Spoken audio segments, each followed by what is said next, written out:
Grade 3కి మనకి పంపిస్తుంటారు, మనకు పంపిస్తుంటారు. ఈవెన్ చైనాలో కూడా, అమెరికాలో కూడా గ్రేడ్ 3 వాడే ఇండియన్స్ ఉన్నారుగా.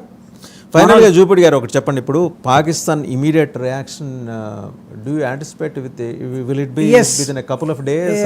ఖచ్చితంగా కపుల్ ఆఫ్ డే కూడా ఉండదండి, ఉండదు నాకు తెలిసి.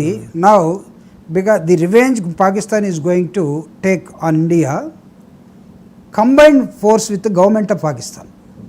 టెర్రరిస్టులు మాత్రమే మన మీద దాడి చేస్తారని ఈ రోజు నుంచి మనం రేపు వాళ్ళు చేసే దాడి టెర్రరిస్టులు పాకిస్తాన్ ఆర్మీ కలిసి ఐకమత్యంగా చేస్తారు ఖచ్చితంగా. ఎందుకంటే టెర్రరిజానికి పురుడు పోసినటువంటి కంట్రీ పాకిస్తాన్. టెర్రరిస్ట్ క్యాంప్స్ ఉన్నటువంటి కంట్రీ. మనం ఒక స్ట్రెచ్లో నల్లమల ఫారెస్ట్లో నడవాలంటే, లేకపోతే మీరు మొన్న కర్రిగుట్లనే ఒకదాన్ని ఇది చేసిన నడవాలంటే పాపం పోలీసులు అందరూ కూడా ఎంత ఇబ్బంది పడ్డారంటే, కాలు పెడితే బాంబు తగులుద్దామన్నట్టుగా. రేపటి నుంచి నువ్వు పాకిస్తాను లేకపోతే వాళ్ళు నేర్పినటువంటి వాళ్ళు చేసినటువంటి ఇన్స్టిట్యూషన్స్, టెర్రరిస్ట్ క్యాంప్స్ అయితే ఎన్నైతే ఉన్నాయో అవన్నీ కూడా managed and organised by the Pakistan government is totally involved now. Pakistan వాడు ఇప్పుడు ఒకటి స్పష్టంగా అర్థమవుతుంది, పాకిస్తాన్ గవర్నమెంట్, పాకిస్తాన్ సైన్యం అన్ని చోట్ల తాము ఉండలేక కొన్ని చోట్ల టెర్రరిస్టులను పెట్టుకుంది. No doubt.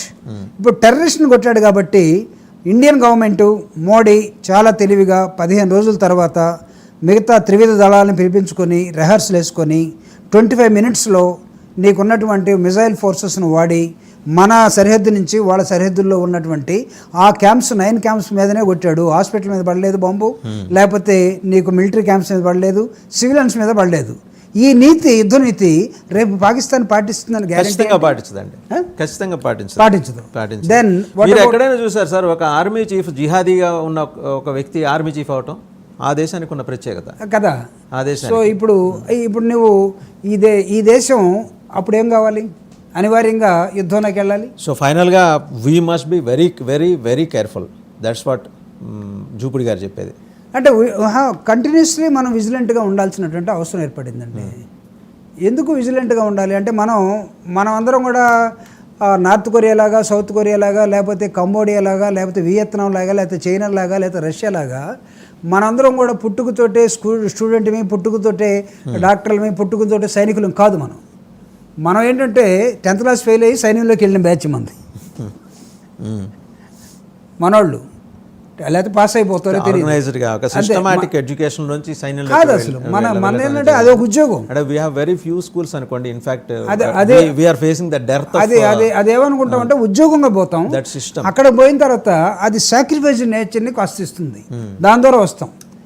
దట్టు వాడిని జీవితకాలం ఏమన్నా ఆర్మీలో ఉంచుతారంటే 15 సంవత్సరాల తర్వాత బాబు నీ సర్వీస్ చాలు నువ్వు వెళ్ళిపోమంటారు. వచ్చిన తర్వాత మళ్ళీ మామూలు మన దగ్గరికి వచ్చేసి హైదరాబాద్లో ఏం బిర్యానీ మనకు దొరికేది, మంచి బిర్యానీ ఏదో ఉంటుంది చూడండి.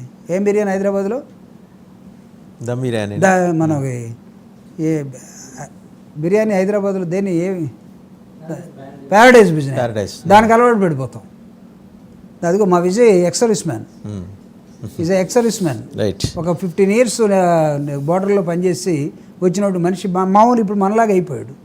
ఇప్పుడు నువ్వు రేవంత్ రెడ్డి ఒక క్యాంప్ పెట్టి మీరంతా మాక్ డ్రిల్లోకి బొమ్మంటే వాళ్ళు ఆల్రెడీ నేర్చుకొని పుట్టి పెరిగి దానిలో ఉండొచ్చినోడు ఎలా శత్రువుని ఎదుర్కోవాలి, బాంబుని ఎదుర్కోవాలి, మనిషిని అయితే ఎదుర్కొంటామండి. వాడు గన్న పట్టుకొని వస్తుంటే చెట్టు చాటుకు పోతాం, బాంబు వేస్తే. And your concluding remarks are really appreciable అండి, and inspiring, thought provoking. Jupudi Prabhakar garu చెప్తున్నారు, మనిషిని అయితే ఎదుర్కోగలం, టెర్రరిస్ట్ భావనలు ఉన్న పాకిస్తాన్ ఎలా ఎదుర్కోగలం. ఇది అంటే చాలా డీప్గా, లోతుగా వెళ్ళి ఆలోచించి అర్థం చేసుకుని, అవగాహన చేసుకుని ముందుకు వెళ్ళాల్సిన సందర్భం, సమయం. And while expressing his solidarity to the prime minister, Jupudi గారు అప్పీల్ ఏంటంటే, ఒక అనివార్యత మన ముందు ఉంది, ఈ ఛాలెంజ్ని మనం ఫేస్ చేయాలి, దీని నుంచి తప్పించుకోలేం. ఫేస్ చేసే క్రమంలో ఆయన ఒక వ్యాలిడ్ సజెషన్ కూడా ఇచ్చారు. ఒక 7-8 దేశాల పేర్లు చెప్పారు. వాళ్ళ ఎడ్యుకేషన్ సిస్టంలో చిన్నప్పటి నుంచి ఆ డిసిప్లిన్, ఖచ్చితంగా ఒక్కళ్ళైనా ఇంటి నుంచి ఆర్మీలో ఉండాలి, లేకపోతే మిలిటరీలో ఉండాలని చెప్పే